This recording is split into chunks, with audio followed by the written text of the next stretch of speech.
Hello दोस्तों, कैसे हैं आप लोग। बिल्कुल अच्छे हैं तो हम भी अच्छे हैं। आज हम आपके सेशन में डाल्टन का परमाणु सिद्धांत के बारे में चर्चा करेंगे। डाल्टन साहब ने जो परमाणु सिद्धांत दिया उसके बारे में डिस्कशन करेंगे। डाल्टन साहब ने जो सिद्धांत दिया अपने प्रयोगों और प्रेक्षणों के आधार पर, उसी को ही डाल्टन का परमाणु सिद्धांत कहा जाता है। ये परमाणु सिद्धांत डाल्टन द्वारा दिया गया, जॉन डाल्टन द्वारा दिया गया और 1803 ईस्वी में दिया गया। 1803 ईस्वी में इन्होंने कई प्रयोग और परीक्षण किए और अपने इन प्रयोगों और परीक्षणों के आधार पर जो निष्कर्ष निकला, जो परिणाम निकला, उसी के आधार पर परमाणु की एक परिकल्पना प्रस्तुत की। इसी परमाणु परिकल्पना को डाल्टन का परमाणु सिद्धांत या डाल्टन्स एटॉमिक थ्योरी के नाम से जाना गया।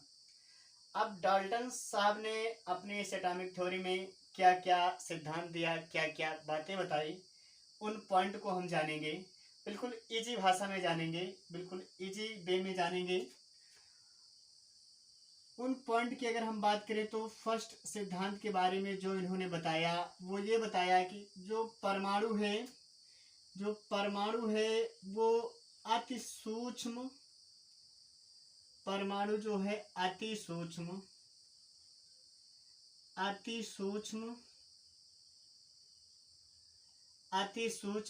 अविभाज्य कणों से मिलकर बना हुआ है। अविभाज्य कणों से मिलकर बना हुआ है, ये बात पहले पॉइंट में बताते हैं।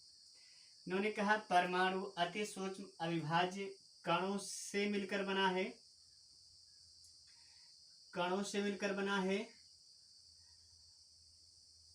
मिलकर बना है और इन सूक्ष्म कणों को परमाणु कहा जाता है। और इन सूक्ष्म कणों को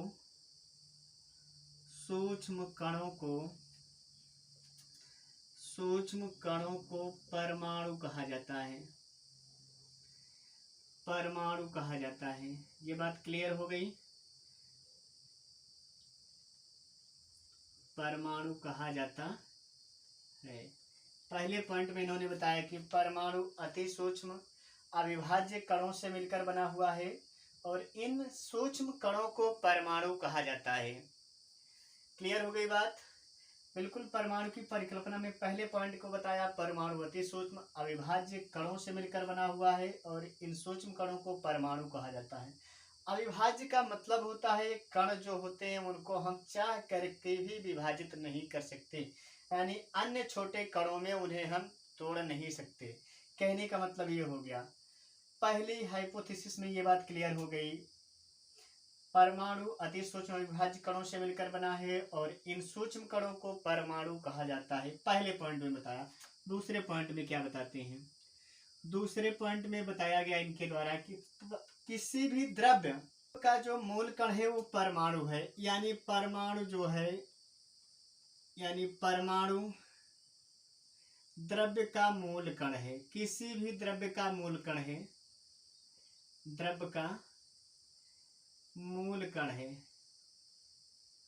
यानी कि जो भी द्रव्य बना हुआ है अगर उसके मूल कण की बात करें तो परमाणु को माना गया।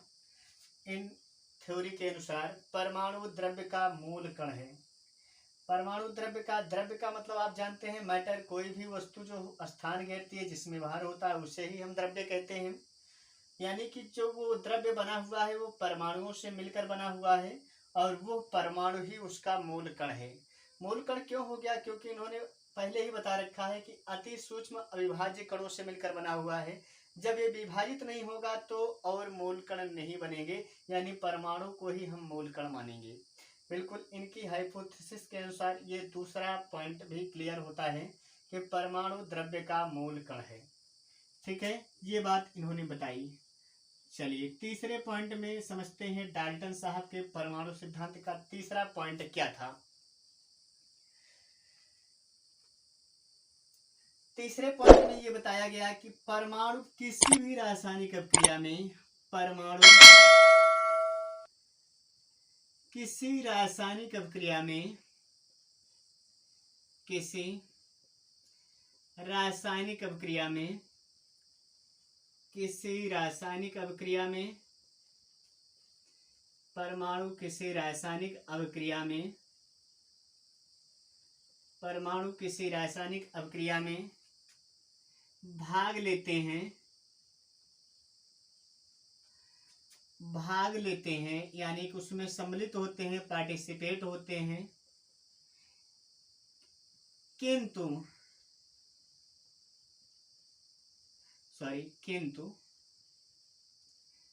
किंतु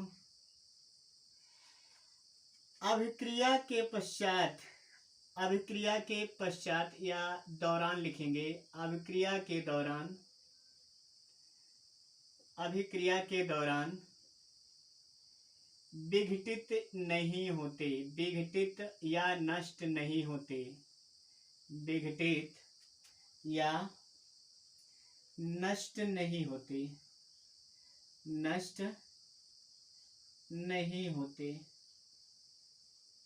विघटित या नष्ट नहीं होते हैं। तीसरे पॉइंट में इन्होंने बताया कि परमाणु जो होंगे वो किसी भी रासायनिक अभिक्रिया में पार्टिसिपेट होते हैं, लेकिन अभिक्रिया के दौरान ये विघटित या नष्ट नहीं होते, यानी कि ये बिल्कुल जैसे थे वैसे की ही वैसे बने रहते हैं। तीसरे पॉइंट में ये बात क्लियर बताई गई। चौथे पॉइंट की बात करेंगे। चौथे पॉइंट में डाल्टन साहब ने क्या कहा? चौथे पॉइंट में इन्होंने कहा एक तत्व के परमाणु, एक तत्व के परमाणु, एक तत्व के परमाणु, एक तत्व के परमाणु सभी प्रकार से समान होते हैं, सभी प्रकार से समान होते हैं, सभी प्रकार से, क्या मतलब हो गया भाई? सभी प्रकार से समान होते हैं, अर्थात समान होने का मतलब क्या हो गया? सभी प्रकार से समान होंगे मतलब वो तत्व जिस भी प्रकार के परमाणुओं से मिलकर बना होगा वो सभी जो प्रॉपर्टी रखेंगे वो एक जैसी रखेंगे, यानी कि उनका अगर आकार की बात करें अर्थात लिखेंगे, अर्थात उनका द्रव्यमान, उनका द्रव्यमान, अर्थात उनका द्रव्यमान, आकार एवं गुण एक समान होते हैं, एवं गुण एक समान होते हैं, एक समान होते हैं। ये इनकी चौथी हाइपोथेसिस थी, यानी कि एक तत्व के जो परमाणु होंगे वो सभी प्रकार से समान होंगे, अर्थात कहने का मतलब उनका अगर द्रव्यमान देखा जाए, रंग देखा जाए, आकार देखा जाए, गुण देखा जाए तो सभी एक जैसे होंगे। ये तो चौथा पॉइंट इनका था। इसका मतलब एक और बात यहाँ पे निकल कर आती है, लिखूंगा नहीं आप समझेंगे ऐसे।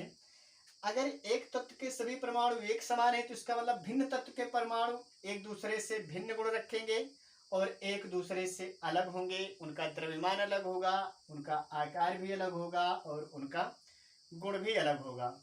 ये बात क्लियर हो जा रही। दूसरा पॉइंट मैं लिख नहीं रहा हूं, यहीं पे समझेंगे। एक तत्व के परमाणु सभी प्रकार से समान होते हैं अर्थात उनका द्रव्यमान, आकार एवं गुण एक समान होते हैं। इसका मतलब भिन्न प्रकार के जो परमाणु होंगे, भिन्न प्रकार के तत्व होंगे, उनके जो परमाणु होंगे उनमें समानता नहीं पाई जाएगी।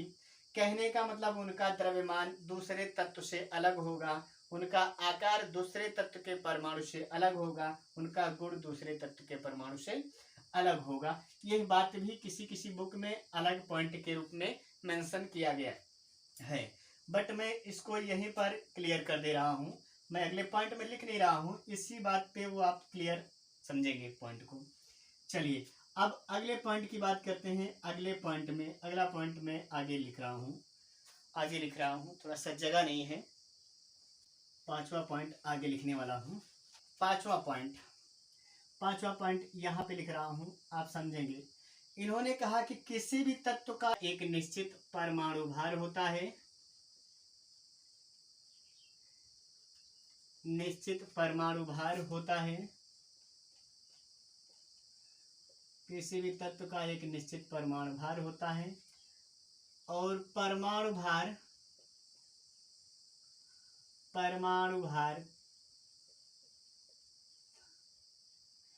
तत्व का मूल लक्षण होता है। परमाणु भार तत्व का मूल लक्षण है, तत्व का मूल लक्षण है, मूल लक्षण है, ऐसा लिखेंगे आप। ये पांचवा पॉइंट इन्होंने बताया। डाल्टन का परमाणु सिद्धांत कहता है पांचवा पॉइंट में, किसी भी तत्व का एक निश्चित परमाणु भार होता है, निश्चित परमाणु भार होता है और परमाणु भार तत्व का मूल लक्षण है। ये इन्होंने 5th पॉइंट में इस बात को मेंशन किया। और 6th पॉइंट में क्या कहा इन्होंने? 6th पॉइंट में इन्होंने लिखा कि परमाणु ना तो नष्ट किए जा सकते हैं, परमाणु ना तो नष्ट किए जा सकते हैं, ना तो नष्ट किए जा सकते हैं,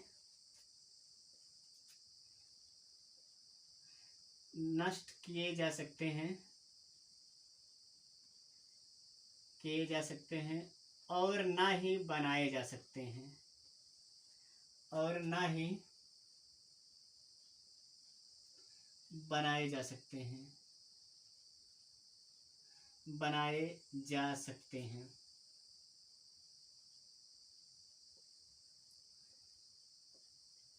परमाणु ना तो नष्ट किए जा सकते हैं और ना ही बनाए जा सकते हैं। नेक्स्ट और लास्ट पॉइंट में इन्होंने क्या कहा? नेक्स्ट और लास्ट पॉइंट में इन्होंने कहा परमाणु भिन्न भिन्न तत्वों के परमाणु, इन्होंने कहा नेक्स्ट पॉइंट में भिन्न भिन्न तत्वों के परमाणु, भिन्न भिन्न तत्वों के परमाणु, भिन्न भिन्न तत्वों के परमाणु, भिन्न भिन्न तत्वों के परमाणु, भिन्न भिन्न तत्वों के परमाणु परस्पर संयुक्त होकर, परस्पर संयुक्त होकर, भिन्न भिन्न तत्वों के परमाणु परस्पर संयुक्त होकर यौगिक परमाणु बनाते हैं, यौगिक परमाणु बनाते हैं, यौगिक परमाणु बनाते हैं। कहने का मतलब हो गया, जैसे मान लेंगे पहला हो गया ए परमाणु, दूसरा हो गया डी, दोनों संयुक्त होंगे तो बनाएंगे क्या? क्या बनाएंगे आपका? A B. क्या बनाएंगे? ए और बी। यहाँ पर 2 ये करेंगे तो ए 2 भी कर सकते हैं, ऐसा। तो इन्होंने कहा कि ये आपका जो बना हुआ है वो आपका यौगिक परमाणु बना हुआ है। तो ये तो था डाल्टन साहब का जो परमाणु सिद्धांत। मूल परमाणु सिद्धांत में ये 7 पॉइंट बताए गए। इसे आप मेंशन कर सकते हैं, नोट कर सकते हैं, बिल्कुल इजी भाषा में, बिल्कुल सिंपल भाषा में इसे आप समझ सकते हैं। आगे हम डिस्कशन करने वाले हैं डाल्टन के परमाणु सिद्धांत के बाद इसमें कुछ संशोधन किया गया और इस सिद्धांत को डाल्टन का संशोधित परमाणु सिद्धांत के नाम से जाना गया। डाल्टन साहब का संशोधित परमाणु सिद्धांत।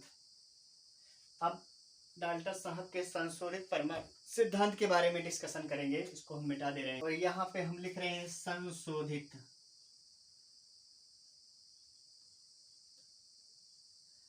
संशोधित करके कुछ नए टर्म जोड़े हैं।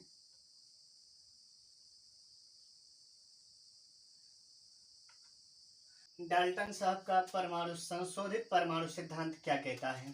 पहले पॉइंट में आप याद करिए, मैंने आपको क्या बताया था। पहले पॉइंट में मैंने आपको बताया था कि परमाणु अविभाज्य कणों से मिलकर बना है। तो परमाणु को सिद्धांत इनका बदलता है यहाँ पर, और इस बात का खंडन करता है, और ये बात बताई जाती है कि परमाणु जो होते हैं वो क्या होते हैं, विभाज्य होते हैं। विभाज्य होते हैं, ये बात मेंशन की गई, और विभाज्य होते हैं। और ये भी बात बताई गई कि ये बात सत्य है, ये बात सत्य है कि ये सामान्य भौतिक एवं रासायनिक विधियों द्वारा अपघटित नहीं होते, किंतु कुछ असाधारण भौतिक विधियों द्वारा ऐसा देखा गया है कि ये जो परमाणु होता है वो छोटे छोटे मूल कणों में विभाजित हो जाता है, और विभाज्य होने के नाते विभाज्य होकर ये क्या बनाते हैं, सब एटॉमिक कण बनाते हैं। विभाजित होकर लिखेंगे इसी में, विभाजित होकर के क्या बनाते हैं, विभाजित होकर अवपरमाणु कण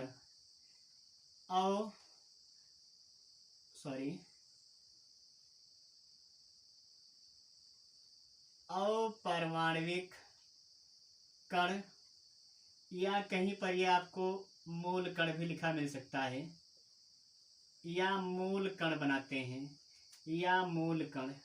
और परमाणु कण में थोड़ा सा इंग्लिश वर्ड लिख लेंगे, सब एटॉमिक पार्टिकल, सब एटॉमिक पार्टिकल, सब एटॉमिक पार्टिकल, या मूल कण बनाते हैं, या मूल कण बनाते हैं। ठीक है, यानी कि पहली बात का यहाँ पर खंडन किया गया। इन्होंने पहले कहा था कि परमाणु अविभाज्य है, सूक्ष्म कणों से मिलकर बना हुआ है, लेकिन संशोधित एटॉमिक थ्योरी में इस बात की पुष्टि हुई कि बिल्कुल बात तो सही है कि ये सामान्यतः भौतिक एवं रासायनिक विधियों द्वारा अपघटित तो नहीं होते, लेकिन कुछ असाधारण भौतिक विधियों द्वारा ये अपघटित हो जाते हैं, और अपघटित होकर के ये बनाते क्या है, अवपरमाणविक कण या मूल कण बनाते हैं। और आप जानते होंगे जो इलेक्ट्रॉन और प्रोटॉन और न्यूट्रॉन की बात हम करते हैं, इलेक्ट्रॉन, प्रोटॉन एवं न्यूट्रॉन, इसके क्या है, ये इसके मूल कण के घटक हैं, मूल कण के घटक हैं, मूल कण के घटक हैं। ये बात आपको समझ में आ गई होगी, मूल कण के घटक हैं। और भी बहुत सारे हैं, मेसान, और भी कणों का नाम लिया जाता है, लेकिन आप तीन तो आप जानते हैं, इलेक्ट्रॉन, प्रोटॉन एवं न्यूट्रॉन, ये मूल कण के घटक हैं। ये बात क्लियर समझ में आ गई कि संशोधन में दूसरा पॉइंट जो जोड़ा गया वो पॉइंट है, दूसरा पॉइंट जो जोड़ा गया उसमें ये बात बताई गई, मैंने आपको बताया था इससे पहले वाले पॉइंट में, आप याद करें उस पॉइंट को, कि जो एक तत्व का जो परमाणु होता है, एक तत्व का जो परमाणु होता है वो सेम प्रकार के परमाणुओं से मिलकर बना होता है, लेकिन इस बात को क्लियर यहाँ पे किया गया, एक तत्व के परमाणु का द्रव्यमान भिन्न भिन्न होता है, सॉरी 3 बार लिख दिया मैंने, गलती किया। एक तत्व के परमाणु का द्रव्यमान भिन्न भिन्न होता है, कहने का मतलब क्या हो गया, एक तत्व के परमाणु का द्रव्यमान अगर भिन्न भिन्न होता है तो उसे ही हम क्या कहते हैं, उसे ही हम कहते हैं समस्थानिक, उसे ही हम समस्थानिक कहते हैं, समस्थानिक। यानी कि यहाँ पर कुछ नए टर्म आ गए इनकी बात का खंडन करते हुए, यानी कि इनकी बात से ये बात क्लियर हो गई कि एक तत्व के जो परमाणु का द्रव्यमान होता है पहले के अनुसार तो सेम होते थे, लेकिन अब ये बात बताएगी कि द्रव्यमान भिन्न भिन्न हो रहे हैं, और अगर द्रव्यमान भिन्न भिन्न हो रहे हैं तो हम उन्हें क्या कहते हैं, समस्थानिक कहते हैं, उन्हें हम समस्थानिक कहते हैं। ये पॉइंट क्लियर हो गया। और इसी तरह से अगर भिन्न भिन्न, तीसरे पॉइंट में लिख सकते हैं, भिन्न तत्व के परमाणु लेंगे, भिन्न तत्व के परमाणु, भिन्न तत्व के परमाणु का द्रव्यमान भी सेम हो सकता है, ये बात बताई गई, का द्रव्यमान भी एक समान हो सकता है, भिन्न तत्व के परमाणु का द्रव्यमान भी एक समान हो सकता है, और इसे ही हम क्या कहते हैं, इसे ही हम समभारिक कहते हैं, इसे ही समभारिक कहते हैं, समभारिक कहते हैं। ये भी पॉइंट आपका क्लियर हो गया। यानी कि ये कुछ बातें जो है नई संशोधित डाल्टन परमाणु की थ्योरी में जोड़े गए। यानी कि दूसरे पॉइंट में क्या कहा गया कि एक ही तत्व के परमाणु का द्रव्यमान, इसका मतलब एक जैसा होता था पहले के अकॉर्डिंग, लेकिन अब ये बात बता दी गई कि एक ही तत्व के परमाणु का द्रव्यमान भिन्न भिन्न हो सकता है। और अगर भिन्न भिन्न हो सकता है तो एक नए टर्म आया, एक नए टर्म की संज्ञा दी गई जिसे हम समस्थानिक कहते हैं। और तीसरे पॉइंट में कहा गया कि अगर भिन्न तत्व के परमाणु का द्रव्यमान भी एक समान हो सकता है, अगर एक तत्व के परमाणु का द्रव्यमान भिन्न भिन्न हो सकता है तो भिन्न तत्व के परमाणु का द्रव्यमान भी एक समान हो सकता है। और अगर एक समान हो सकता है तो इसे ही हम समभारिक कहते हैं, समभारिक। ये बात भी क्लियर हो गई। अगले पॉइंट में इसको मिटा दे रहा हूं, अगले पॉइंट में ये बताया गया था कि किसी भी तत्व का एक निश्चित परमाणु भार होता है और परमाणु भार ही किसी तत्व का मूल लक्षण होता है। इस बात का खंडन किया गया, और ये बात क्लियर हो गई कि तत्व का जो मूल लक्षण है, तत्व का मूल लक्षण जो होता है,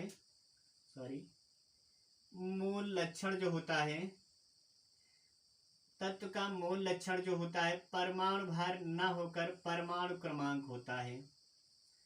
परमाणु भार न होकर